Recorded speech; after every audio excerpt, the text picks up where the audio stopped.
Hi, my name is John Ninia, and welcome to Tea Time with Emerging Markets. I'm here today with Dr. Mark Mobius, and Dr. Mobius, I was hoping that you could briefly speak on the current transition in China from a more cash-based society to that of one that relies more on mobile payment technology. Let me say it's very, very advanced in China. I was recently in Shanghai and Shenzhen, and I was with some of my associates in China, and we went to a restaurant. I being the oldest, of course, offered to pay, and I tried to pay with my credit card. No, not accepted. Tried to pay cash. No. And then one of my associates took out his cell phone, held it up, bam, it was paid. So this mobile payment system is very, very advanced in China. I recently was in London, my office there again. Most of the time you're paying by credit card, not by mobile payment. And the same thing in the US, as you know. Most of the time it's either cash or a credit card. But of course, increasingly it's mobile payment, but it's still far, far away from where China is. So that means that companies doing retail in China are going to have to adjust to this reality and make sure that when they're selling products, they have a mobile payment system set up. Is it easy for smaller businesses to adopt this mobile payment technology, or is it something that's more common in larger businesses?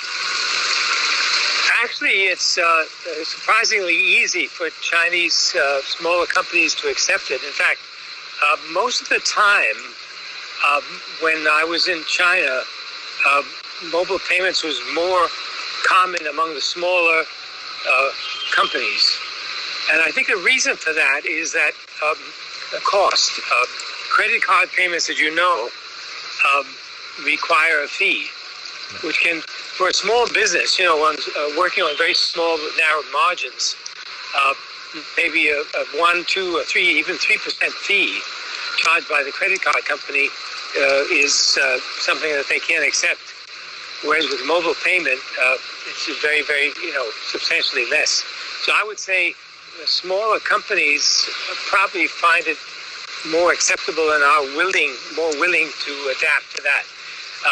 One other interesting aspect of this is that the instrument used to accept the mobile payment is normally cheaper for a small company to have rather than a regular credit card instrument, receiving instrument. So I think that's another aspect. Do you believe that the United States will ever adopt mobile payment technology to the degree that China already has? Definitely. It's going to be, I think it's going to be moved much faster in the U.S. Than it has, simply because of these new payment methods being used to expedite payments. And of course, banks are going to have to catch up. I think the banks realize that unless they move in that direction, now means quite a lot to them, because payments are quite lucrative for these guys.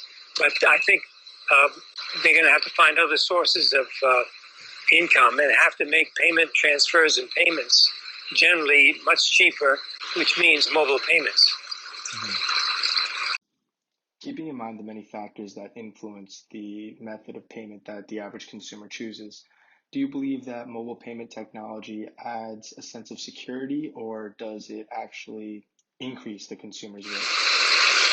I don't think there's a higher risk necessarily any more than we already have. As you know, people can easily scan credit cards and there's various other things that can happen.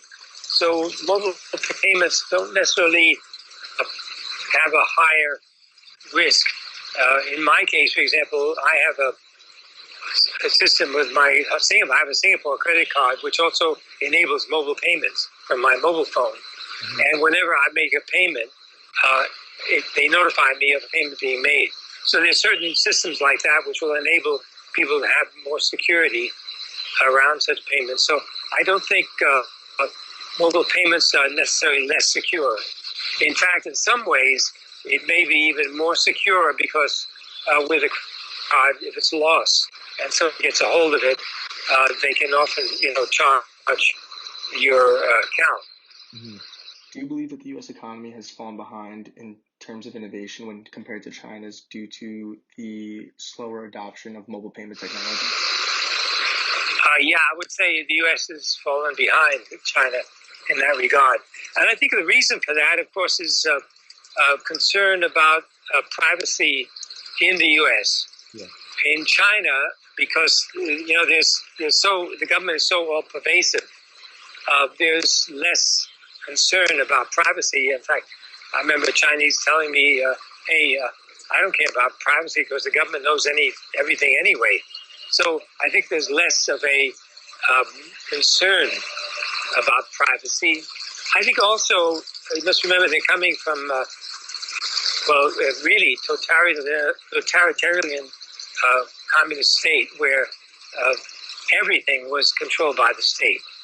Now, of course, there's more free enterprise, but they're still in that mindset where, hey, it doesn't make any difference that the government knows and other people know because we're used to that already. Whereas in the U.S., privacy is still quite a concern. So I would say that probably would result in slower uptake of these kinds of innovations. Of course, the young generation in America is more amenable because of social communication and social acceptance of this kind of openness. What is your opinion on cryptocurrencies such as Bitcoin as payment methods? Do you think that this is something that we may see in the future? Well, all of these I call them psychocurrencies because they all depend on confidence. Yeah. I mean, every currency is about confidence. It's not necessarily an investment, so to speak. It's about the ability to use currency in payment. We're confident about the U.S. dollar because we know it'll be acceptable around the world, or in most places around the world. We're pretty confident about the euro because we know it'll be acceptable at least in Europe. We're less confident in other currencies because of that ability to use them. So to the degree that Bitcoin or any of these currencies can be used everywhere or in most places, that will determine whether they are acceptable to be held and to use as an instrument for earning interest or whatever. So that's why I say at this stage of the game, that's not the case. I think that people involved in hiding their payments for one reason or another, whether illicit or not illicit, use Bitcoin and other such currencies, but the general public will not until the time comes that they're acceptable to vendors, to people who are selling things. Mm-hmm. So that's really, it's a matter of confidence. I think, this whole generation of cryptocurrencies has come about because people are beginning to realize that, hey, with the openness of information, people are beginning to realize, hey, these currencies that are printed by the U.S. government or by the Eurozone or whoever are really based on nothing. They're based on confidence. Yeah. We've gone off the gold standard, and therefore, it's a matter of confidence. So that has really given an impetus to these new forms of currency, the cryptocurrencies.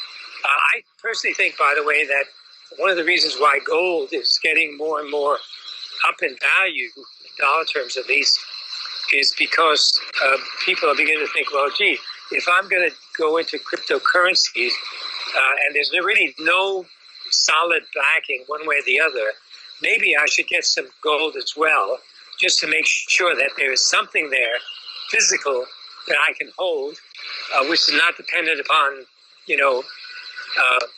some other confidence factor. Yeah. All right. Well, thank you very much for the opportunity and time to speak with you, Dr. Mobius. I really appreciate it. Okay, very good. It's a pleasure. Thank you very Talk to you much. later. Have a Bye-bye. great night. Bye.